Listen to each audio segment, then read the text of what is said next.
Hello, welcome to the team. In this video, we're going to learn how to do check-ins. We're going to check in new families. We are going to learn how to check in existing families. And then we're going to see what do we do when life throws us a curveball and the technology does not work. My name is Nick. I'm the technology director, and thank you so much for joining. So if you'll see here, we have these touch screens that we're going to use to check people in. And so when someone first comes in through the door, they want to come to this area. It's going to be a big sign that's going to say, "I'm new here." What will happen is they're going to come here, you're going to greet them, then you're going to check them into the event. So right now this is for a generic event, which we don't have. So let's pretend we're going to check someone into Sunday service. Then what you're going to do is you're going to want to type in the person's name. So let's say the name is Ralph. Type in their first name. Then you're going to hit search, which is this green enter button over here. Hit that. Then you're going to see a bunch of different Ralphs. If you don't see them, which we won't because it'll be someone different. Now, we have three options we can do here. We can add them to a new household, so they become their own household and their own check-in, which normally that's most part what you're going to be doing. We can add them to an existing household, so if we know that they are connected to someone else in the family, and they are living together, we could add them to an existing household, or we can create a temporary visitor pass. This really is for people who are not gonna be coming back. Like they're in from out of town, they're just here for the day. So that's when we wanna use that. We're gonna click add person here at the top. Well, let's create a new household. A new household. You're gonna see it's loading up. Sometimes it's gonna be very quick, sometimes it's gonna be a little bit less, but you can see here we have Ralph. We have the last name, let's say H-O-U-S-E, Ralph House. Okay. It's gonna ask for, is this an adult? Yes. Let's say Ralph's a male. Now, what we want to do is we want to make sure we put in, at the very least, a phone number. So we want to know the phone number so we can text them or call them during service if we need them to come back during service. So what we want to do here is put in the number.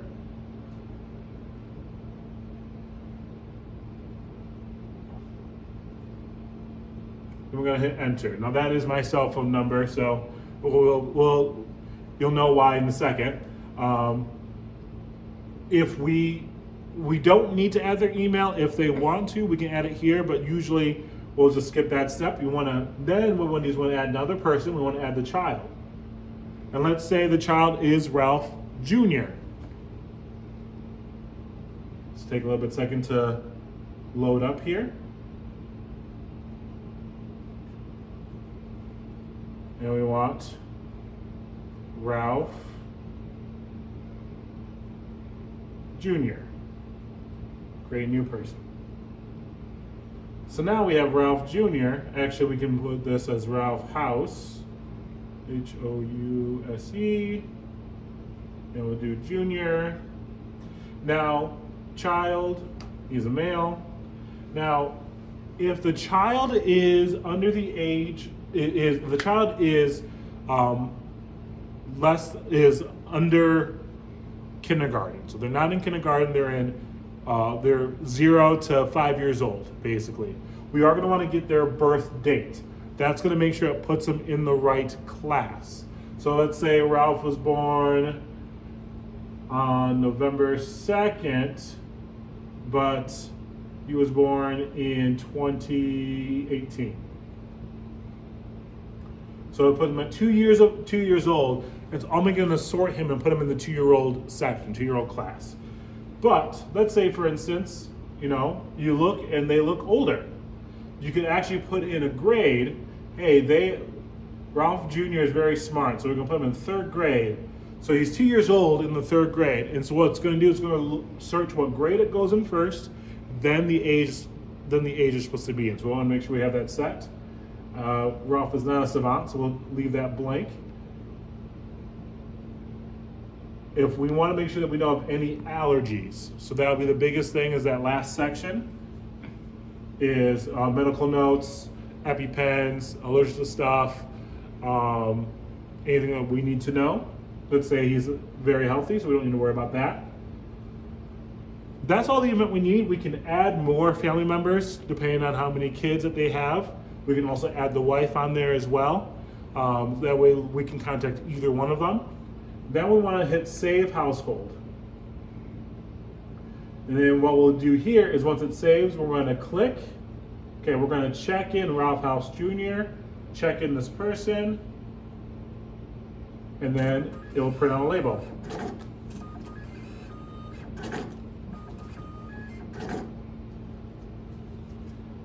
And what will happen here is that this label that just has the number, that goes to the parent. They're going to want to use this to pick up their child, so make sure that the right kid goes to the right parent. They can take a picture of this and show us the picture. So a picture is acceptable for us to receive that. A lot of times what will happen is that when my wife checks, because I work here, what will happen is that when my wife checks in my kids, she'll take a picture and send me the picture, so that way I can pick up the kids if I get done early and she's talking. One tag is going to go on the child. If they're an older kid, we can put it right here, like a normal sticker would. What we do for Ralph House Jr. is that we're actually going to put it on his back. That way, because since he's in nursery, he's not going to rip it off on accident. It'll be easy for us to be able to pick him up, see it without him fussing around too much. So one goes on the child. One is going to go to the child's teacher. Older kids, a lot of times a lot of parents might let their kids do it themselves, but a lot of times, first time we're going to want to walk them down. There's going to be a book that's going to have their grade, and they're going to take the tag off, put it in the book. And that's going to make it so that way they can, if anything were to happen, if there was an emergency and we had to leave the building, there was a fire or something else, the teacher has a physical copy that they can pick up, take with them, and double check to make sure all their kids are accounted for, that everyone is set, because this is in the book. So we're going to hand this over to them, and then preferably, if there's time, you would want to either grab one of the greeters or a runner or someone to be able to walk with them to where they're supposed to go, so they know. Nursery is going to be over towards the main hallway across from the sanctuary, and then obviously preschool and up is down the kids' church hallway. Now, there are a lot of issues that can happen and can come up. The most important rule of this is to make sure that we keep things moving. We keep the family moving forward to the next step, and we can always try to fix it on the back end later. So let's say, for instance, you check someone in and it doesn't print out the tags here. The first thing we'll do here is, if they're checked in the system, that's great. What we'll do is here on the table, you have a list of random numbers and a custom tag form to fill out. So basically what you would do, actually it goes like this. What you would do is you would take the child's name, write it down there, any allergies, and then you'll take this area here and you're going to copy this number onto here. And what will happen is that the parent will get this number, the child will get two of these, because one goes on the child and one goes on the book, in the book, and that will allow them to move on to the next phase. So that's one thing to do when you're in a pinch and we don't know what's going on. There is a pencil here. If I can fish it out. Uh-oh. There's a pencil here that you would actually use to write that down. We'll use pencil because it's easy. You're never going to run out of ink unless the pencil itself is no more. So easy, simple for you to make that happen. So if anything were to happen there with the Great Frazzled, remember, at any of the check-in stations, if they come to you because the check-in station is not working, you can always go back to this feature. Writing down a tag, hand it to them so they can be able to move along to the next phase.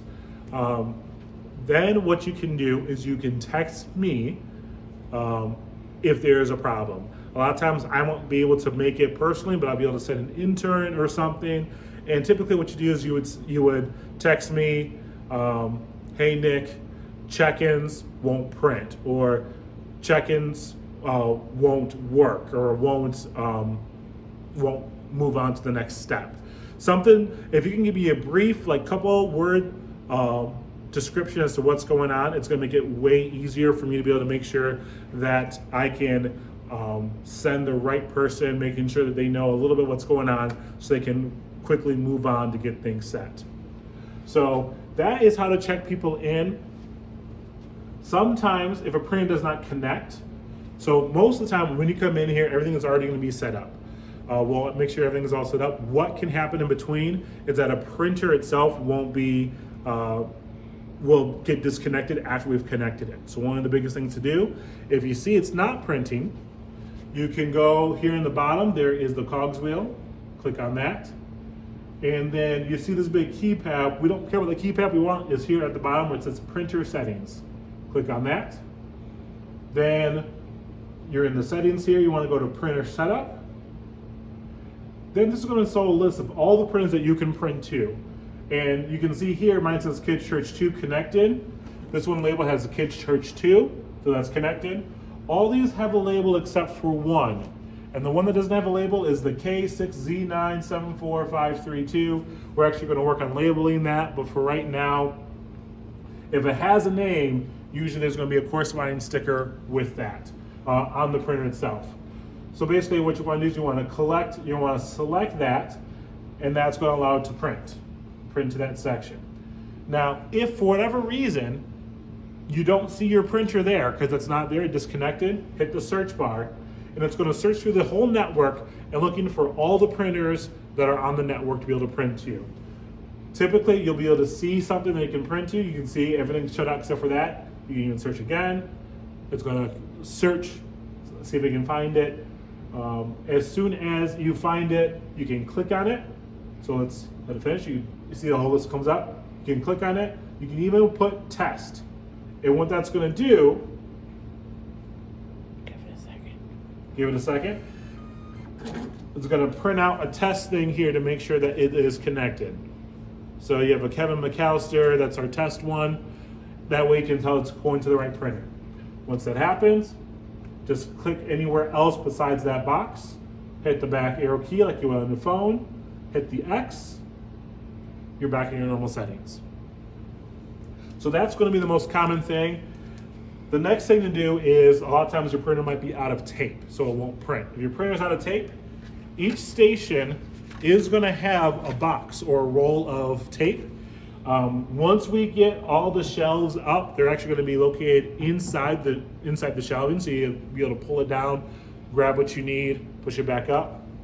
But basically what will happen is, open the box, you have the black container, and then what's happened is gonna look like this. So what you do is you're actually going to take this, take the tape out. I'll put this back on here so I don't want to lose this. And then, when you take it off, this side comes off. You're gonna slide it out. You're gonna slide it in with the flap facing, it's gonna be an over thing. So for those of you who have the debate in your bathroom as to how to put the toilet paper on the roll, for here, you do it over, not under. So you wanna go over, take your little bit of extra slip here, and you're actually gonna feed it through. Feed it through until you see it coming out the other side. Close the lid. And what I always do to make sure it works out right is I always click the feed button. Just make sure a little bit there in the cut to make sure it cuts cleanly, and then you'll be all set to go. So that's how to replace the tape on that. And these are located at every station. That way you can replace the tape on your own and you'll be all set and good to go. Until we get those, the other shelving up, they're gonna be located on the box behind the actual printer itself. So you'll be good to go with that there. I think that's everything.